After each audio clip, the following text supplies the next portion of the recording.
और बच्चे अब हम लोग बीजीय व्यंजक के घात के बारे में अध्ययन करेंगे कि बीजीय व्यंजक की घात क्या होती है। ठीक है, डिग्री। तो यहां पर व्यंजकों की घात, ठीक है, घात क्या होती है। तो देखो, कोई भी पद है, ठीक है, तो किसी पद में जो हमारी चर राशि है उस चर राशि के उच्चतम घात को, ठीक है, चर राशि के उच्चतम घात को जो एक ऋणेतर संख्या होनी चाहिए, ध्यान देना, ऋण नहीं होना चाहिए, वही बीजीय व्यंजक की घात कहलाती है। ठीक है, अब जरा देखो, इसको समझा जाए। अभी तुमको कम समझ में आएगा, इस तरह से उदाहरण हम लेकर के समझेंगे तो ज्यादा समझ में आएगा।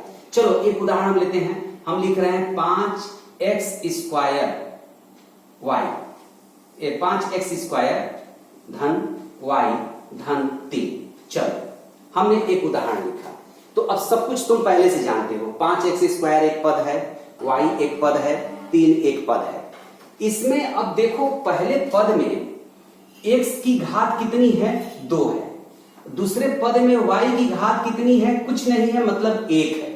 ठीक है, वहां पर 1 लिखा नहीं जाता है। ठीक है, 1 लिखने की कोई परंपरा नहीं है। घात 1 लिखा जाए, गुणांक 1 लिखा जाए, माने घात और गुणांक जब 1 है तो उसे लिखा नहीं जाता है, वो हम समझ लेते हैं। ठीक है, तो यहां पर इस पद की अगर बात करें तो इस पद में जो चर है x, उसकी घात कितनी है, 2 है। ठीक है, तो यहां पर इसकी घात 2 हो गई। ये जो चर है y, इस पर घात कितनी है, 1 है, तो इस पद की घात 1 हो गई। ठीक है, और यहां पर, ठीक है, कोई चर है ही नहीं। ठीक है, तो इसकी घात की बात करें कि इसकी घात कितनी है, अगर कोई जानना चाहे भाई इसकी घात बताओ। ठीक है, तो अब बात करो ना। अब यहां पर x या y कुछ भी है नहीं है, तो इस अगर एक चीज तुमको बताया गया है कि किसी आधार पर शून्य जो घात होती है उसका मान 1 होता है। तो अब मान लो कि अगर हम x पर घात 0 लिखें तो भी 1 है, y पर घात 0 लिखें तब भी 1 है। तो अगर 3 अकेले है तो 3 में 1 से कितनी बार भी गुणा किया जाए उसका मान तो वही रहेगा। तो तुम क्या इसको 3 को केवल, अगर तुमसे ये कहा जाए कि चलो भाई इसको तुम जरा x और y में लिखो 3 को, लेकिन मान नहीं बदलना चाहिए, तो कौन सी बड़ी बात है तुम्हारे लिए। हाँ, 3 को 3 लिख सकते हो, 3 x पर 0 y पर 0। कहो कि और कहो, और किसमें, एक a से लेकर हम z तक लिख देंगे। ठीक है, a से लेकर के हम z तक लिख देंगे, अब तुम उसमें उसका मान वही रहेगा। कुछ भी कहो हम लिख देंगे, पूरा हम जो है क ख ग घ लिख देंगे, लेकिन घात क्या कर देंगे, 0 कर देंगे, क्योंकि घात हम उसकी 0 कर देंगे तो उसका मान 1 हो जाएगा। तो इसकी घात हमारी 1 है, 0 है, इसकी घात हमारी 0 है। तो इस बीजीय व्यंजक में जो उच्चतम घात है वो कितना है, 2 है। देख रहे हो ना, उच्चतम घात हमारी 2 है। तो इस बीजीय व्यंजक की जो घात है, ठीक है, जो पावर है, जो डिग्री है, ठीक है, ये हमारी कितनी कहलाएगी, 2 कहलाएगी। तो इस बीजीय व्यंजक की घात हमारी 2 है। तो ये 2 घात का बीजीय व्यंजक है। ठीक है, लेकिन ये भी ध्यान देना कि वो ऋण नहीं होना चाहिए, ऋणात्मक संख्या नहीं। इसके बारे में बाद में तुम अध्ययन करोगे, बाद में पता चलेगा वो क्या होता है, कैसे होता है। ठीक है, लेकिन फिलहाल अभी तुमको इतना ही जानना है। ठीक है, तो यहां पर अब जैसे कोई भी अगर हम बीजीय व्यंजक लिखेंगे तो तुम उसको देख करके उसकी घात का पता लगा सकते हो। अब चलो जैसे उदाहरण हम लेते हैं।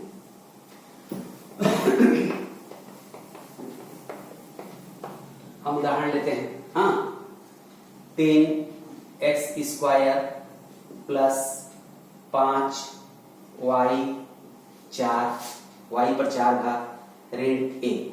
ठीक है, अब हम तुमसे पूछे कि ये कितने घात का बीजीय व्यंजक है। तो यहां पर 3 पद हैं। ठीक है, पहले पद का गुणांक 3 है, दूसरे पद का गुणांक बोलो 5 है, और तीसरा पद अचर पद है। इसको हम अचर पद कहेंगे। यहां पर चर कोई राशि नहीं ना है इसके साथ, ये अचर पद है, इसका मान 1 है। ठीक है, तो अब मेरी बात समझो, यहां पर पहले पद की घात 2 है और दूसरे पद की घात 4 है। ठीक है, और तीसरे पद की घात नहीं है ना, शून्य है, अभी हमने बताया। तो तीसरे पद की घात शून्य है। तो इस तरह से अधिकतम घात कितनी है, अभी देखा आपने कितना, 4। तो इस बीजीय व्यंजक की घात कितनी कहलाएगी, 4 कहलाएगी। तो किसी भी बीजीय व्यंजक की घात की पहचान तुम कर लोगे ना।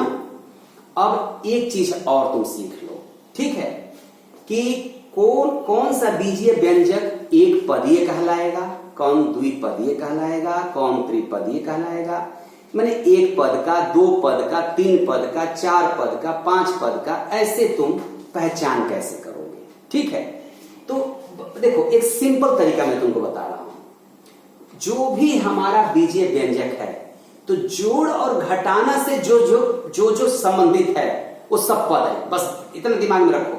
जोड़ और घटाना से, अब जैसे इसी उदाहरण में ले लो, ये जोड़ से, ये घटाना से, तो ये सब पद हैं, ये सब पद हैं, समझने की बात मैं कर रहा हूं, ठीक है। तो अब इस पूरे बीजीय व्यंजक में कितने पद हैं, तो एक ये पद है, एक ये पद है और एक ये पद है। तो कितने पद हैं, 3 पद हैं।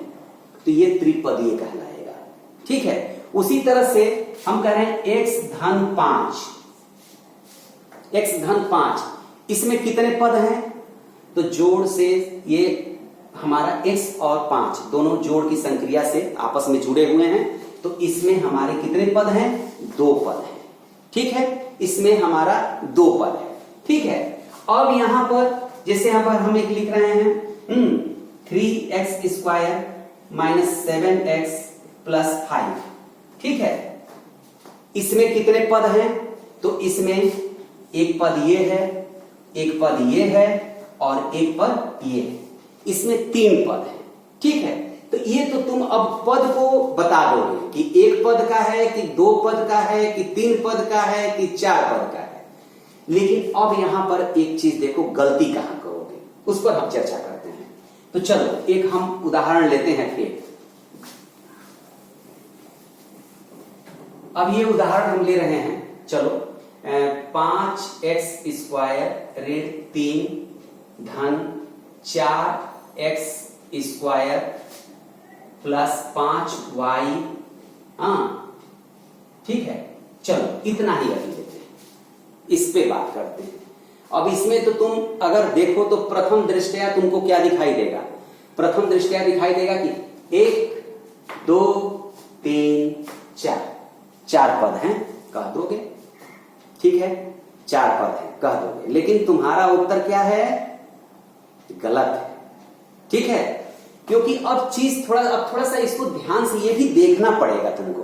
अब इसको जरा ध्यान से देखो, गौर से देखो, ठीक है। तो ये जरा 5x पर घात 2 और 4x पर घात 2, इन दोनों को जरा ध्यान दो, ठीक है। अब ये बताओ, ये सजातीय है कि विजातीय है, क्या उत्तर होगा तुम्हारा, सजातीय है। तो जब ये दोनों सजातीय हैं तो ये दोनों आपस में जुड़ जाएंगे, या जो संक्रिया होनी है, जोड़ या घटाना जो संक्रिया होनी है वो हो जाएगा, ठीक है। तो वो 2 पद देखने में लग रहा है कि 2 अलग अलग पद हैं, लेकिन वो 2 अलग अलग पद नहीं है, वो हमारा एक ही पद है, ठीक है। अब उसको जो है हम लोग माने वो कर सकते हैं संक्षिप्त में, उसका जो कह लो कि गणितीय संक्रिया के द्वारा उसको हम संक्षेप में लिख सकते हैं, ठीक है। 2 पद जो देखने में लग रहा है उसको एक पद में हम लोग बदल सकते हैं। तो कैसे बदलेंगे जरा ध्यान दो। ये 5x स्क्वायर और 4x स्क्वायर, तो पहले इसको एक साथ लिखो, 5x स्क्वायर धन 4x स्क्वायर, और जो बचा है उसको लिखो, बचा है ऋण 3 और धन 5y, ठीक है। ये बचा है, ठीक है। अब क्या करना है, अभी भी तो 4 ही पद है, ठीक है। लेकिन ये 4 पद देखने में लग रहा है, मैंने कहा ना कि देखने में लग रहा है, ये दोनों हमारे सजातीय पद हैं, ठीक है। तो अब देखो 5x स्क्वायर और 4x स्क्वायर, जरा इसको पहले तुम बिल्कुल माने मूल तरीके से समझो। माने 5x स्क्वायर माने x स्क्वायर 5 बार लिया गया है, यही ना मतलब है। जरा मेरी बात को समझो बेटा, x स्क्वायर धन x स्क्वायर धन x स्क्वायर धन x स्क्वायर धन x स्क्वायर, 1 2 3 4 5 बार लिया गया है। और फिर धन है और एक्स स्क्वायर 4 बार लिया गया है, तो एक्स स्क्वायर धन एक्स स्क्वायर धन एक्स स्क्वायर धन एक्स स्क्वायर 4 बार लिया गया है। हम कहते कि अलग अलग हम नहीं लिखते, हम इसी को एक साथ लिख देते, एक्स स्क्वायर धन एक्स स्क्वायर धन एक्स स्क्वायर हम 9 बार लिख देते। तो तुम क्या लिखते इसको, तुम क्या लिखते, तुम इसको लिखते 9x स्क्वायर, लिखते कि नहीं लिखते? ठीक है, तो कुल मिलाकर के ये हमारा 5x स्क्वायर और 4x स्क्वायर दोनों मिलकर के 9x स्क्वायर है। ये सजातीय है ना, तो आपस में जुड़ जाएंगे, तो ये हो जाएगा 9x स्क्वायर। ठीक है, तो नियम ये है। अब ये तुम कहोगे कि क्या इतना लिखना पड़ेगा, इस तरह समझना पड़ेगा? नहीं, दो तरीका मैं बता रहा हूं।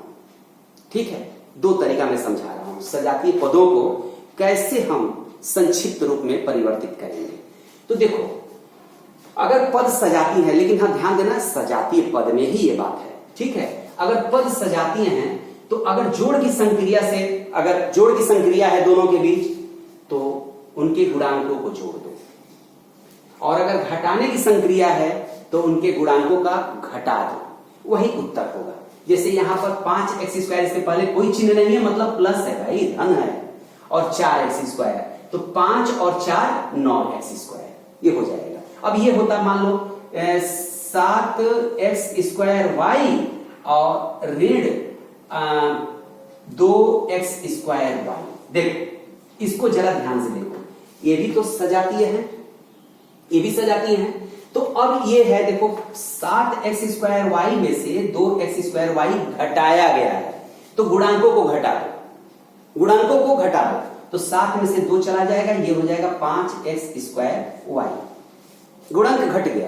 ठीक है, तो इस तरह से तुम इसको संक्षिप्त रूप में परिवर्तित कर सकते हो, 2 पद को, 3 पद को, 4 पद को 1 पद में बदल सकते हो, बशर्ते कि वो सजातीय होनी चाहिए। ठीक है, तो अब यहां पर ये बात एकदम क्लियर हो गई। ठीक है, तो इसमें ये अब हमारा जो 4 पद का था, वो 4 पद का न होकर के वास्तव में वो कितने पद का है? 3 पद का है। तो 9x स्क्वायर, अपने मूल उदाहरण में हम वापस लौट रहे हैं, 9x स्क्वायर ऋण 3 धन 5y।